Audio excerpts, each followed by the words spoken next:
예, 오늘 날아가는 두루마리와 에바 속 여인이라는 제목입니다. 지금 이스라엘 백성이 바벨론에서 70년 포로 생활을 마치고 그러니까 70년 마치고 다시 예루살렘으로 돌아와서 한 16년 정도 시간이 지난 때인 것이죠. 한 2년 동안은 성전 건축을 위해서 그 지대를 놓았지만 지금 한 14년 정도가 그 일이 멈춰진 상태. 그 상태가 지금 지속되고 있는 거죠. 한 16년 정도가. 그래서 한 18년 정도 지금 이게 이렇게 멈춰진 상태인 거죠. 그때쯤 하나님의 학개와 스가랴의 입을 통해서 말씀을 주시고 그 말씀을 받고 나서 이스라엘 사람들이 힘을 얻어서 성전 건축을 완성했습니다. 그래서 그 성전을 스룹바벨 성전이라고 말하고 있다고 했죠. 이게 70년 포로 끝내고 나서 1차 포로 기환을 통해서 이루어진 일입니다. 2차 포로 기환은 누구를 중심으로 온다고 그랬습니까? 에스라를 중심으로 해서 2차 포로 기환이 진행되죠. 바로 이 2차 포로 기환은 성전 건축 이후에 한 60년 정도 기간이 흐르고 나서 2차 포로 기환이 이루어집니다. 그리고 3차 포로 기환은 느헤미야를 통해서 이제 이루어지게 되죠. 그래서 지금 이 기록은 1차 성전 건축이 중단됐을 때에 하나님께서 학개와 스가랴를 통해서 주신 말씀을 우리가 지금 살펴보고 있는 것이고요. 이 스가랴의 그 1장부터 8장까지의 내용의 주안점은 환상을 보고 그 환상을 통해서 하나님이 말씀을 주고 계시는 이것이 그 스토리가 핵심입니다. 그래서 지금 환상이 여섯 번째 환상이 됩니다. 기억하시죠? 몇 번째 환상이라고요?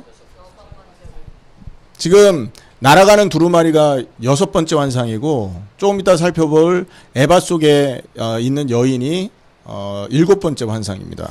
그리고 내 병거의 환상이 8번째 환상이죠. 그래서 이 환상을 통해서 하나님이 말씀을 주고 계시는 가운데 있습니다. 자, 그렇다면 오늘 환상에서 하나님께서 말씀하시는 내용들을 좀 한번 살펴봐야 되겠죠.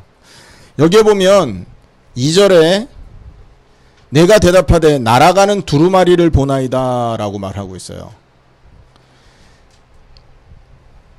2절에 그가 내게 묻되 내가 무엇을 보느냐 하기로 내가 대답하되 날아가는 두루마리를 보나이다. 여기서 두루마리는 하나님의 말씀을 의미합니다.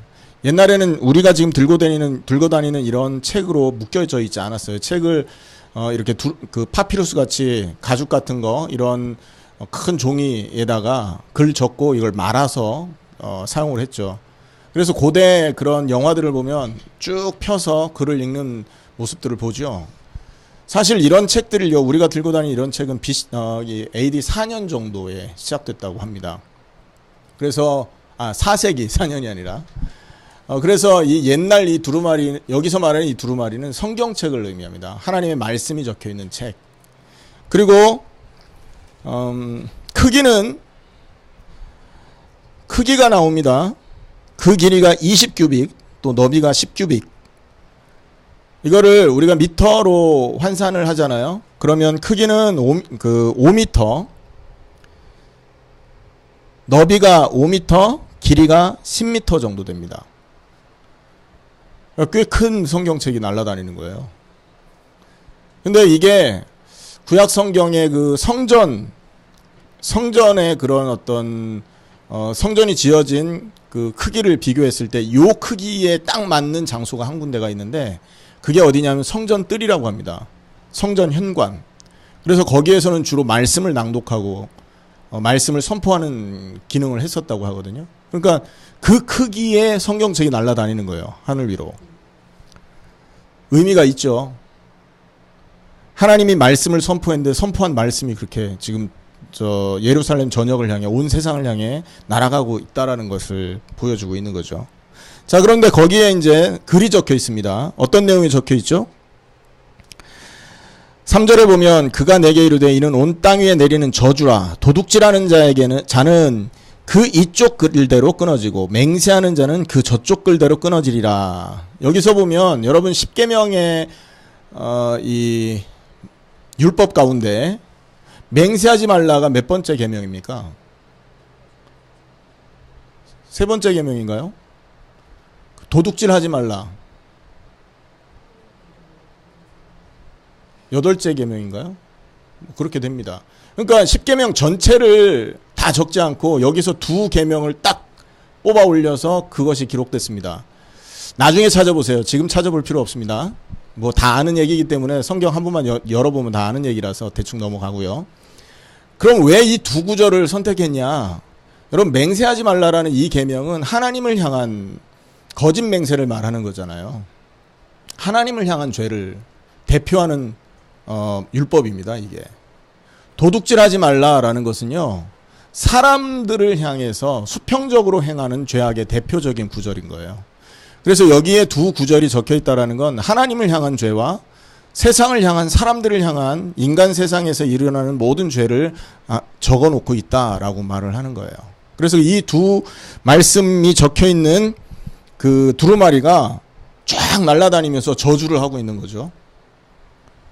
죄악 속에 빠져 있는, 하나님을 향해서 죄를 짓고 사람들을 향해 죄를 짓고 있는 인류를 저주하기 위해서 지금 이 두루마리가 날아다니고 있는 겁니다. 그러면서 4절에 뭐라고 말했어요? 만군의 여호와께서 이르시되 내가 이것을 보냈다. 그죠? 도둑의 집에도 들어가서 내 이름을 가르쳐 망령되이 맹세하는 자의 집에도 들어가서, 자, 도둑의 집에도 들어가며, 그죠? 그리고 내 이름을 가리켜 망령되이 맹세하는 자의 집에도 들어가서, 그 두 집에, 죄 있는 집에 들어가겠다는 얘기예요. 그래서 그의 집에 머무르며 그 집을 나무와 돌과 아울러 사르리라. 여러분, 불이 나면 이 집 구조물이 다 타잖아요. 근데 대부분의 집들은 터가 남습니다. 집터. 그래서 여기가 방이었고 여기가 거실이었고 부엌이었고 대충 표시는 난단 말이에요. 근데 여기는 어떻게 되는 겁니까? 그 터까지도 나무와 돌과 아울러 사를 것이다. 그 밑에 터를 받치고 있던 돌 있잖아요. 그것까지도 싹 살아 없애겠다. 얼마나 뜨거운 불이면, 얼마나 심각한 그 심판이 임했으면 돌까지도 태워버리겠냐는 거예요. 돌을 태울 수 있는 불은 이 땅에 존재하지 않지 않습니까? 여기서 말하는 이 불이 바로 심판의 불을 의미하는 것입니다. 싸그리 태워가지고 없애버리겠다라는 거죠. 도둑의 집에 들어가고 맹세하는 자의 집에 들어가서 거기에서 머물러서 그 모든 죄악을 싸그리 태워 없애겠다, 심판하겠다라는 거죠. 이걸 지금 보여주고 있는 거는, 스가랴의 눈에 이것을 보여주고 있는 것은 지금 이스라엘 백성이 그 죄악 가운데 머물러 있다는 얘기를 하는 거 아니겠어요? 그 죄악이 한 집도 빠짐없이 이스라엘 전체에 관영해 있다라는 거예요. 딱 편만해 있다는 거죠. 가득 차 있다는 거죠. 그렇기 때문에 하나님의 역사, 하나님의 축복이 끊어진 상태가 지속되고 있음을 보여주고 계시는 거예요. 여러분, 이게 얼마나 큰 문제냐 한번 깊이 생각해 보면요, 여러분, 죄를 지었으니까 당연히 벌받겠지라고만 생각하시면 안 됩니다. 여러분, 이스라엘 백성이 어떤 백성입니까? 하나님의 선지자예요. 하나님의 제사장 나라로 부름받은 사람들입니다. 그리고 하나님이 함께 할 수 있는 어마어마한 그 영적인 축복으로 창조되어 있는 하나님의 형상들이라고요. 맞습니까? 그리고 하나님이 그들 백성에게 임해서 그들에게 말씀하시고 그 말씀을 순종할 때 이스라엘 전 백성이 온 세계를 정복할 수 있도록 하나님께서 축복한 나라라고요. 그 축복한 나라가 문제 속에 빠져버린 겁니다. 절대 문제 당하지 않아야 될 민족, 하나님이 함께하고 하나님이 주인되고 하나님이 역사할 수밖에 없는 그 나라의 백성들이 지금 곤두박질 쳐서 재앙 가운데, 문제 가운데, 환난 가운데 빠져 있는 거죠. 당하지 않아야 될 일을 당하고 있는 거예요. 얼마나 안타깝습니까, 여러분? 이게 문제인 겁니다. 근데 이 문제가 어디에 있는 거예요? 모든 집, 모든 고을에 임해 있는 거죠. 이 저주의 두루마리가 온 나라에 머물면서 온 집안에 머물면서 그 집안과 나라를 짓누르고 있는 거예요. 여러분 이거를 신약적으로 해석을 하면 어떻게 됩니까? 온 인류가 하나님의 율법 속에 짓눌려 있는 겁니다.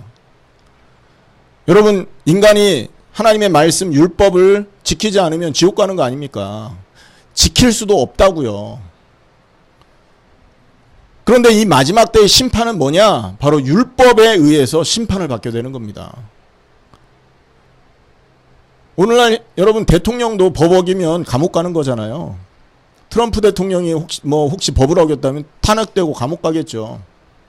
우리나라도 그랬지 않습니까? 모든 죄악은요, 그 법조문에 의해서 징벌을 받는 거란 말이에요. 온 인류가 심판받는 이유는 뭐예요? 하나님이 주신 그 말씀이라는 율법이라는 이 기준에 의해서 여러분 심판받고 멸망받는 것입니다. 근데 그 어떤 누구도 이 율법의 심판 아래에서 율법의 심판 아래, 저주 아래에서 빠져나올 자가 없는 거예요. 그래서 모든 사람들이 지금 어디에 눌려 있냐? 바로 이 율법이라는 이 그 율법 아래 눌려 있는 에베소서 2장 3절 말씀에 본질상 진노의 자녀로 태어나고 그리고 그 안에서 세상 풍속을 쫓아 살다가 멸망받을 수밖에 없는 상태에 놓여 있음을 지금 얘기해 주고 있는 것입니다. 그러니 될 일이 없죠. 여러분 죄가 하나님과 우리 사이를 가로막으면 하나님으로부터 오는 좋은 게 우리에게 들어올 수 있습니까? 없습니까? 하나님의 은혜와 은총이 우리에게 임할 수가 없는 것입니다, 여러분. 예레미야 5장 24절이죠.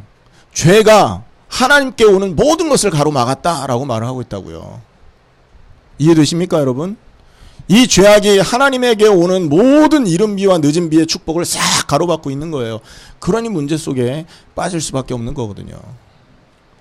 창세기 3장에서 아담과 하와가 하나님 앞에 이렇게 심판을 받죠. 창세기 3장 16절에서 24절 말씀에 보면 아담 하와에게 임한 저주가 있죠. 어떤 저주가 있습니까? 잉태하는 고통을 더할 것이다. 여러분 에덴 동산에는 고통이 없었지 않습니까? 고통이라는 단어 자체도 없었고 고통이라는 감각 자체도 없었던 곳이 에덴 동산이었다고요. 그런데 인간 아담과 하와가 하나님 앞에 죄를 짓는 그 순간 죽을 것과 같은 고통이 인간에게 밀어닥친 거예요. 그걸 말하는 겁니다. 죄 때문에 인간이 고통 속에 빠져버린 겁니다.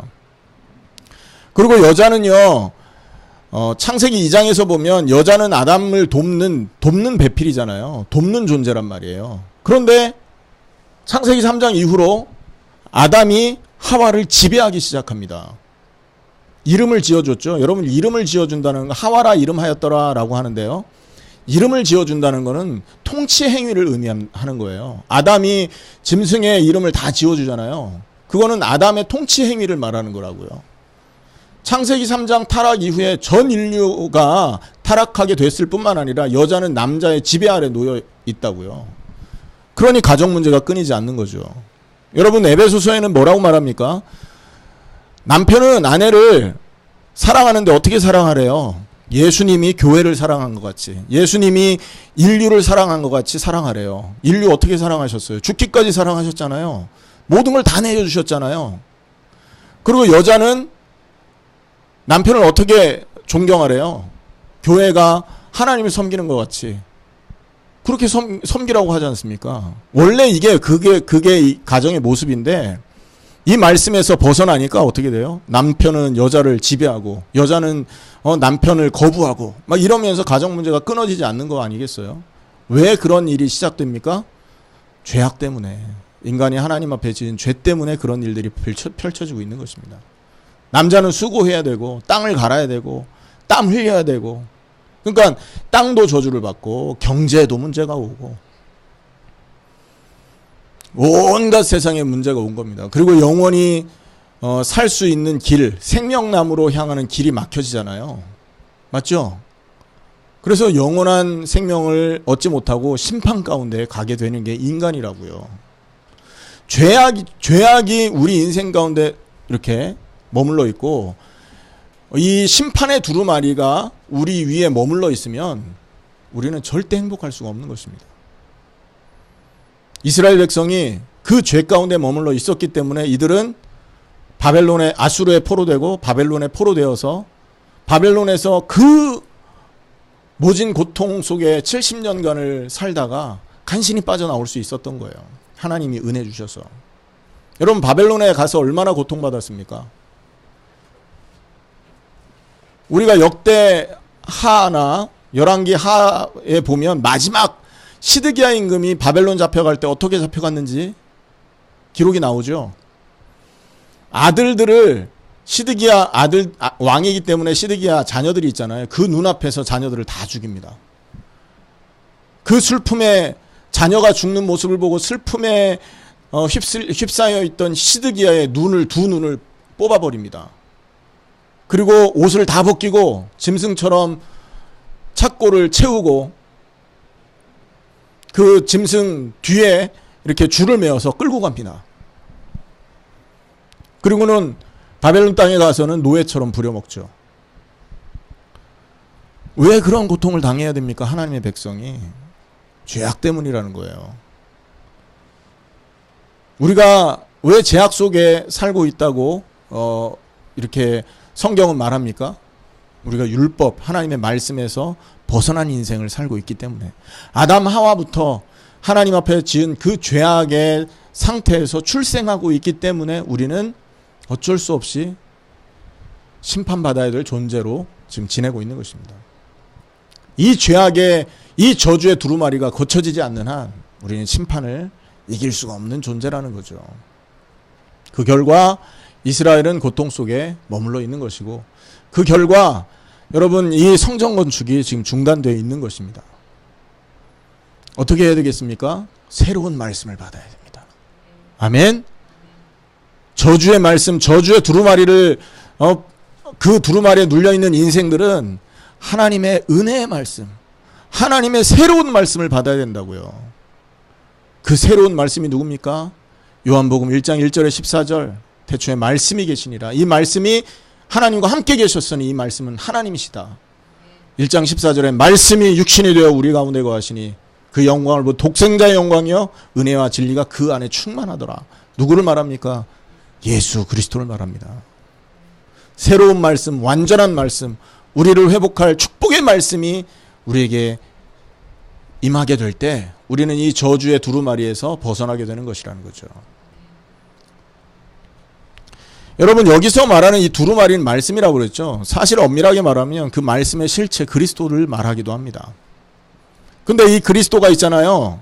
이 두루마리의 실체가 그리스도인데 재림 때 이렇게 공중에 임해서 심판주로 임하는 겁니다.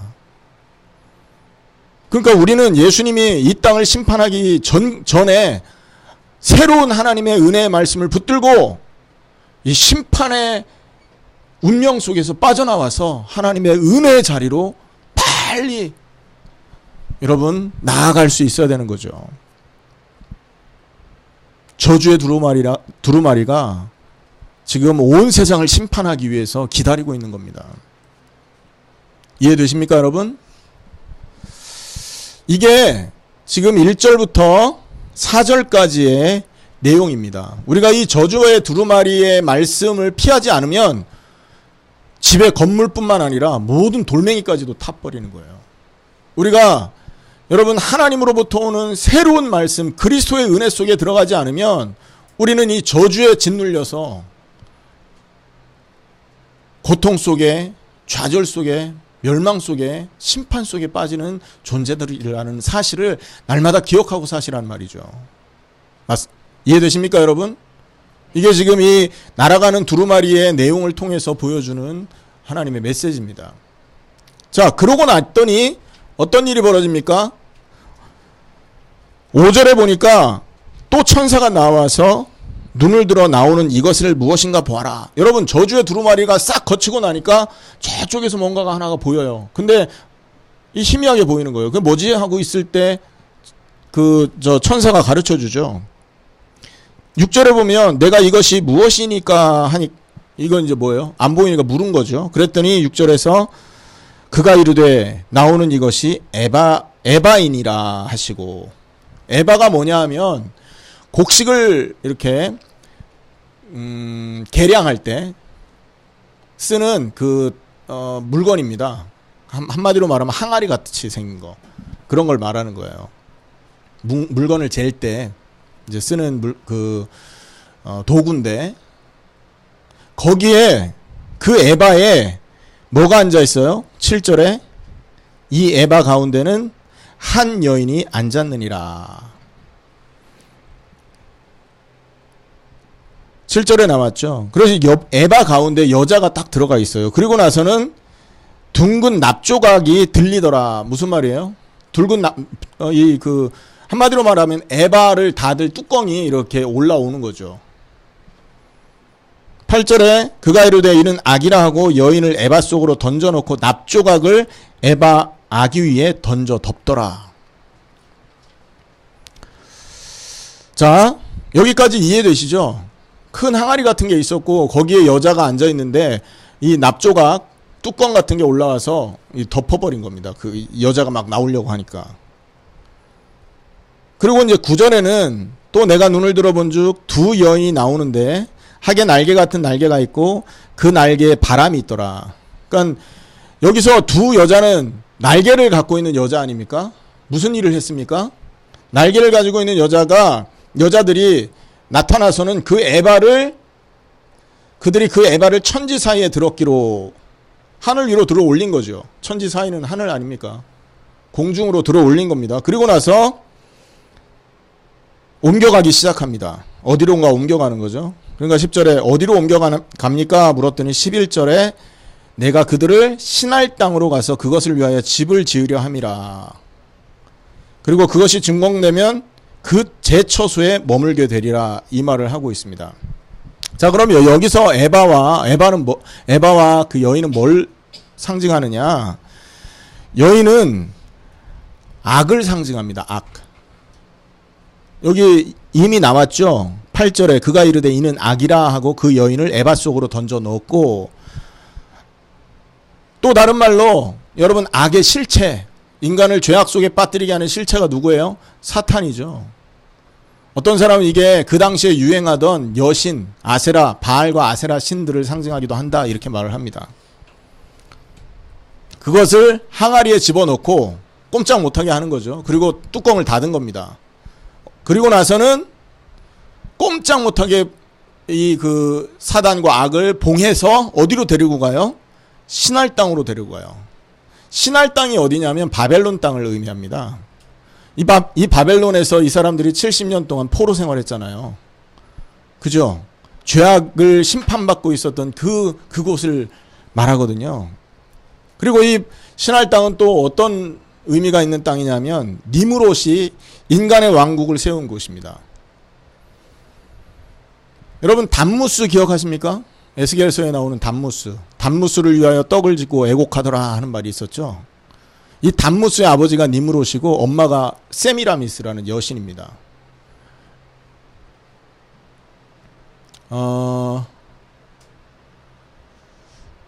그래서 이 고대 바벨론 지역에서 시작된 이 신앙이 전 세계로 흩어진 거예요.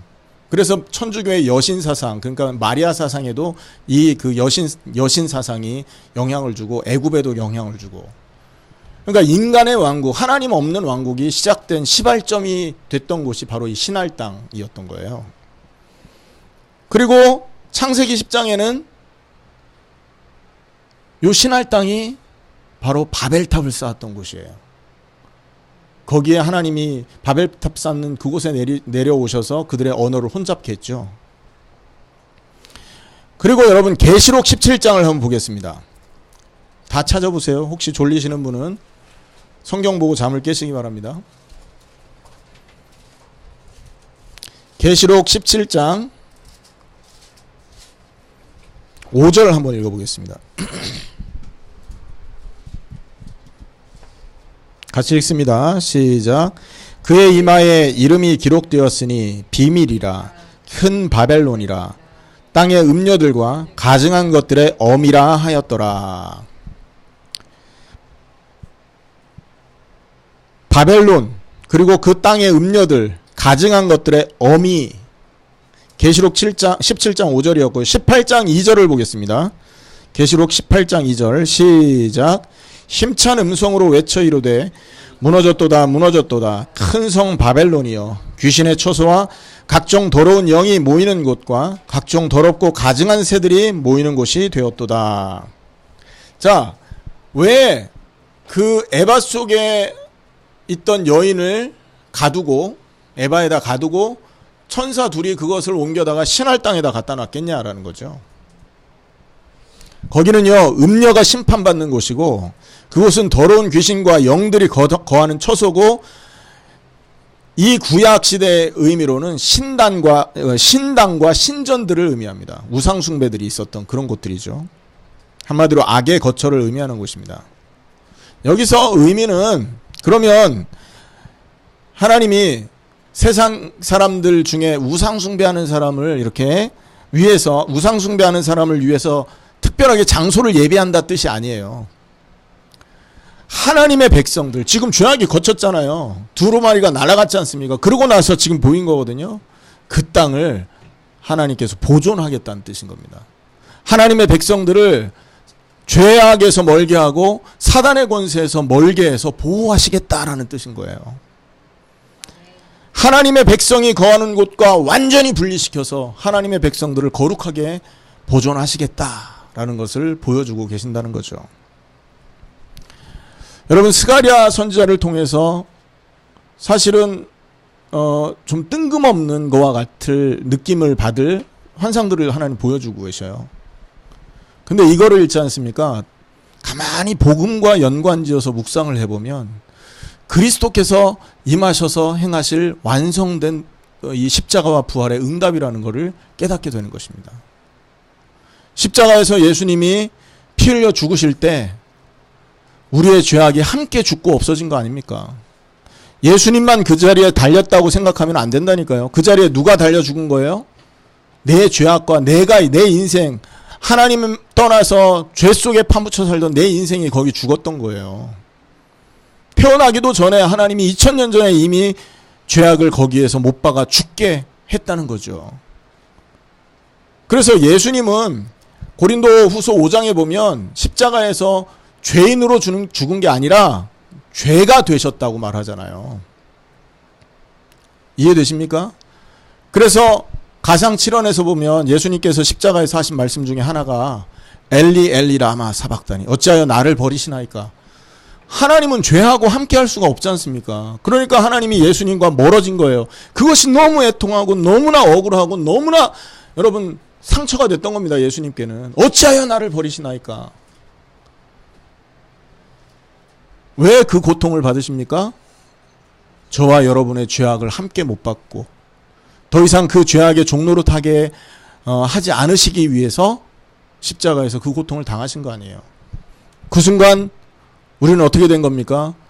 이 죄악의 두루마리, 저주의 두루마리에서 벗어나진 거예요. 우리를 심판하기 위해서 우리 머리 위에, 우리 가정에, 우리 가문에 드리워 있었던 모든 죄악이 십자가 피 흘리는 순간 거쳐진 거죠.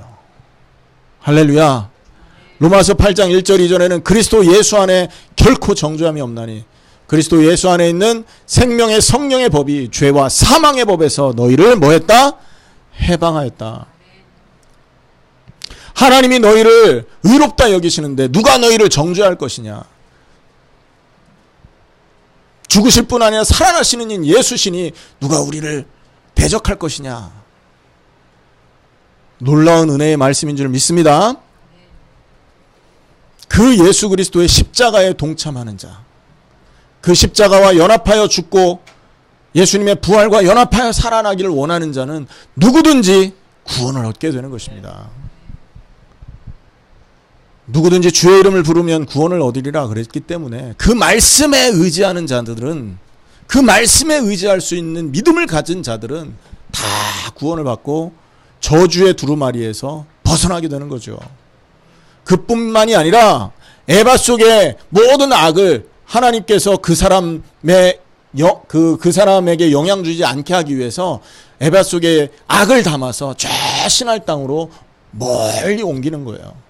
우리 인생과 우리의 가문과 우리의 가정이 문제당하면 안 되니까. 왜? 세계복음화 해야 될 거 아니에요.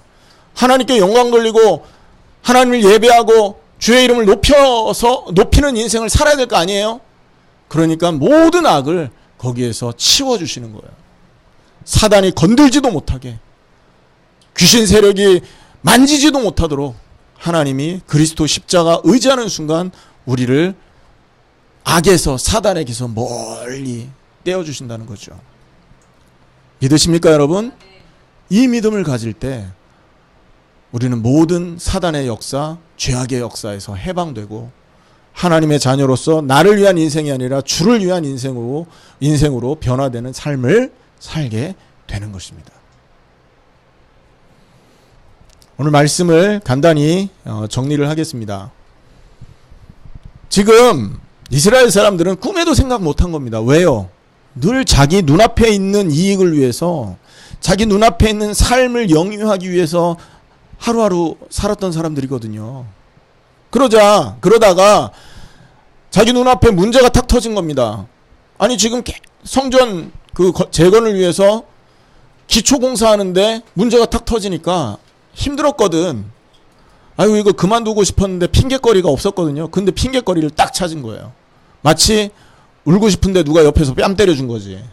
그러니까 아이고야 잘됐다 하고 성전 건축을 그만둘 수 있었던 겁니다. 그리고는 16년이 흐른 거예요. 여러분, 이들 마음속에 사실 처음에는요, 하나님이 은혜를 주셨기 때문에, 그래서 포로에서 모든 문제를 해방시켜서 다시 하나님 계신 그리스도 오실 그 가나안 땅으로 다시 왔다고요. 그러니까 처음에는 막 너무나 하나님 기뻐하고 하나님께 영광 돌리고 하나님 기쁘다 찬양했겠죠. 근데 시간이 흐르니까 다시 또 옛날 습관이 나오는 겁니다. 거기에 하나님이 다시 메시지를 주는 겁니다. 너희가 모르고 있는 게 있다. 너희가 하는 일은 보통 일이 아니다. 너희가 하는 그 일을 통해서 메시아가 영광 받으실 것이고, 너희의 지금 이 전의 나중 영광이 지금 이 영광보다 비교할 수 없을 정도로 크게 될 것이다. 그것을 그 회복을 위해서 너희를 불렀고, 너희를 지금 축복하고 있는 것인데 뭐 하고 있냐? 힘내라. 수룹바벨을 통해서 시작한 이 일을 내가 수룹바벨을 통해서 맞추게 할 것이다. 나중에 수룹바벨이 측량줄을 들고 있었다는 것을 이 일이 끝난 다음에 너희는 알게 될 것이다. 예언을 통해서 계속 이 말씀을 하고 계셨잖아요. 눈 떠라. 너희가 보이는 이 작은 일이 아니다. 이것이 작은 일이라고 혹시 멸시하는 자가 누구냐? 나중에 창피함을 당하게 될 것이다. 모든 측량줄을 스룹바벨이 다 가지고 있었는데 그거를 모르고 너희들이 멸시했기 때문에 나중에 부끄러움 당하게 될 거다. 여러분, 지금까지 했던 그 환상들을 통해서 보여주신 일입니다. 그리고 지금 이 날아가는 이 두루마리 환상은 뭡니까? 모든 사람이 너희는 모르고 있었지만 죄악 가운데 머물러 있었기에 너희가 하나님에게 오는 좋은 것들을 얻지 못했을 뿐만 아니라 그 죄악 때문에 마귀의 권세에 눌려서 마귀에 조종되는 인생을 살고 있었지 않았냐. 그 에바 속에 갇혀있는 악을 완전히 너희에게서 떼놓지 않는 한 너희는 계속 사단의 종으로, 죄의 종으로 살게 될 거 아니냐. 그것을 볼 수 있어야 된다.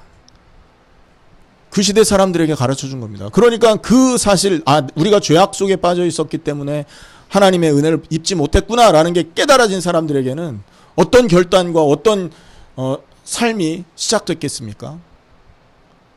말씀을 순종하고 그 시대 지도자들의 명령과 그 인도를 따라서 예배에 성공하기 위해서 애쓰지 않았겠습니까?